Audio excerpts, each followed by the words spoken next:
Today is Tuesday the 11th of December and I'm just going to put my camera down because I'm just filming a really quick update video. But yeah, so today is Tuesday the 11th and I realised that I haven't really made an update about where everything's going with medicine, where has got back to me, who am I still waiting for, and I thought that video was a little bit overdue, so I thought I would make it quickly this morning before going to work. Now, let me just get straight into the update and then I can update you a little bit about other stuff that you may also be interested in. So, I hadn't heard anything back from any of my medical school choices until about maybe like a week to 2 weeks ago.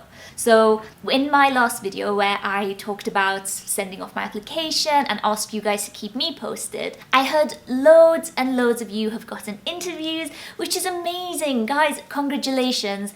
I've made as good of an effort as I can to reply to all of you in the comments who did take the time out of day to let me know which stage of the process you were up to. But overall, well done. If you got an interview, I wish you all the best. I really hope it goes well for you. And if you did get some rejections, then, don't worry about it. It's not the end of the world. Although I know it can feel a bit like that, but it's not. Okay. So, I just had to address that before we go any further. As I was saying, so I hadn't heard anything back until about 2 weeks or so ago, and I was reading all of your comments, and a lot of you were saying, well, we either got rejections or interviews, and I was thinking, oh my god, why haven't I heard anything back? It's like getting December now, and a lot of people start hearing back in November.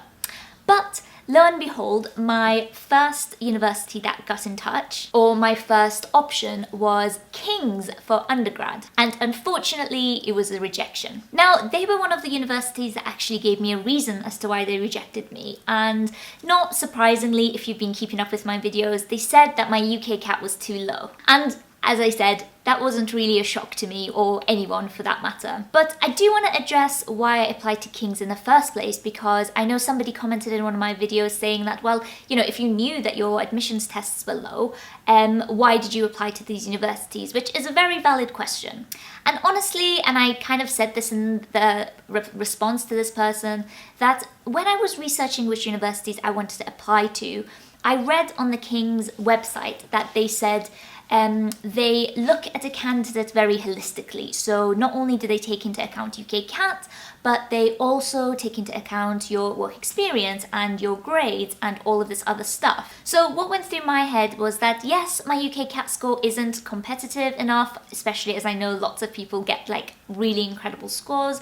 But in my mind, I thought, well, I've got a first in my master's and my undergraduate degree. I work in a healthcare/research setting. I've got a plethora of experience. So I don't know. I thought maybe it was a risk that I could take and kind of see what happened. But you know what? It didn't work out. That's just life. So I'll move on to my next option. So, the second option that got back to me was Birmingham, and this was for the 4-year graduate entry route, or the graduate entry course. Now, it's funny because these guys got back to me not through an official email, but originally, and if any of you guys received this, you would know too that we actually received an email from the head of the admissions team who just said that we have launched a new system, I guess, for interviews. And because of this, some of you might not receive the official email from this new system. So I'm emailing you in advance to say, congrats, you've got an interview. And that was amazing. I was absolutely thrilled. And it's really bad because in my excited state, the person who had sent us this mass email saying, hello, sorry for the informal email, just to let you know you have an interview by the end of today or by the end of this afternoon, you should receive an email with the correct link, but just make sure you check your junk out mail. I'll make sure you have various settings checked so you definitely get that email through. And I was so excited at the thought of an interview that when he said we will get back to you by the end of the afternoon, I think it was around like 3 o'clock, and I emailed him back immediately saying, oh, I've checked all of this, it's not here. And he was like, see the email again. We said the end of the afternoon.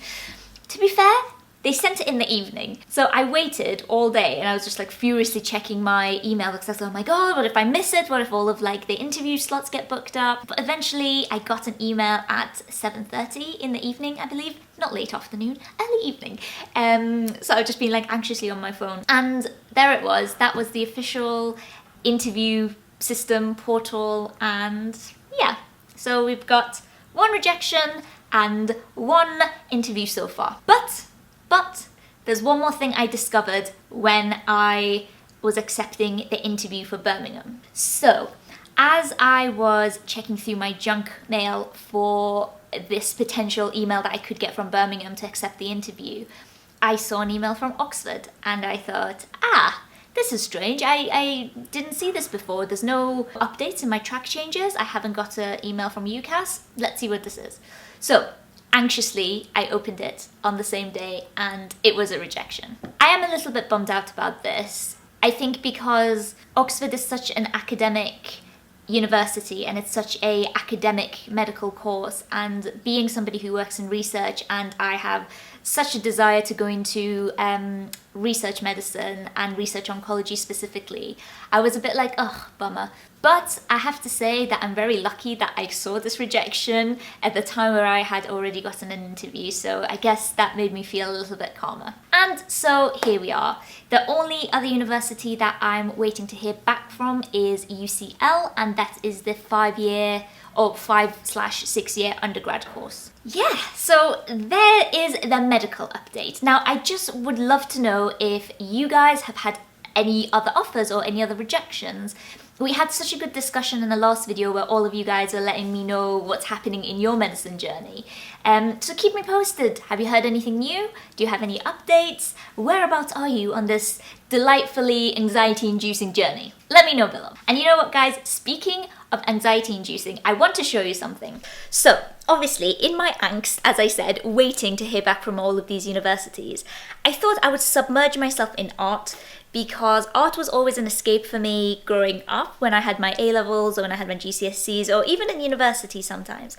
So I thought, you know what, I'm going to really get into my art to distract me, I guess, and also give me something to enjoy, because I guess with, sorry, I'm going to put the camera back down, it's quite heavy. So yeah, as I was saying, so it's not that I necessarily wasn't looking forward to hearing back, but the thing is, it's not like you're looking forward to something, because that thing that you're looking forward to could deliver you quite bad news.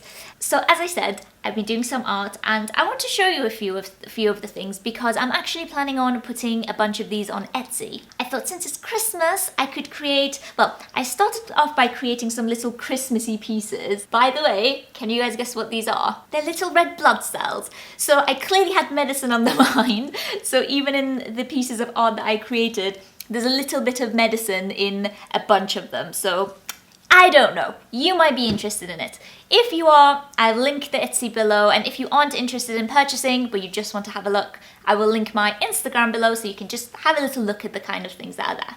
Anyway, so these are some tiny little cute canvases, and I thought just to make them extra Christmassy, I put gold all around them. This is one of them. This is the other one, so much the same, and this is another one, and this is another one. But, oh no, is this the only one? Oh no, they are not the only pieces of art. And guys, I should just say that the quantity of the art I've created very much correlates to my anxiety levels in waiting to hear back. So let me just show you some of these little book things. So I purchased a bunch of these little books a while ago from Hobbycraft, and as you can see, they are just plain little notepads, and I bought them from Hobbycraft a while ago because I had the idea of doing something similar that I'm doing now. So I really wanted to paint on them and potentially put them up on my Etsy for anyone who's interested. Now, the designs that you're seeing are like the, I guess, natural things, because I love painting two things: anatomy and sciencey based stuff, and also natural things, so leaves and fruit and whatever. So there you go. You've got your red blood cells, you've got yourself a monocyte, and this is actually Jack's favourite. So when I painted this, he was like, oh my god, I really like the monocyte. Anyway, this, we've got ourselves a little labelled kidney, a stomach. This is probably one of my favourites just because I like all of the labels. And I feel like as I was painting this, it was helping me learn different parts of the stomach. So 2 birds with 1 stone. And then we have a leaf, and then another leaf, and we also have a labelled femur. So yes, I will have all of those links below if you're interested. I have to say, I highly recommend when you yourself are in these positions of, I guess, waiting and anxiety and, you know, not knowing where you stand.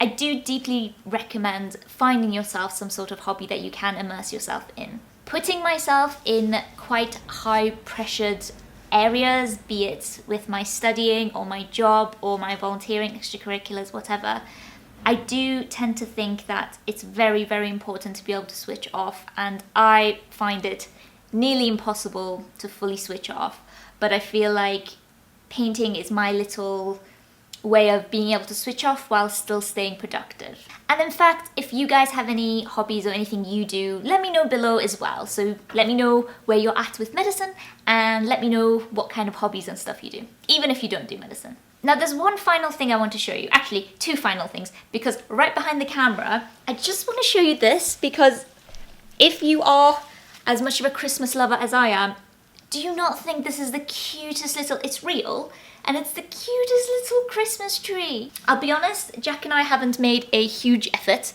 with regards to decoration this year, but we did get that little tree, and it's just, oh, look at it.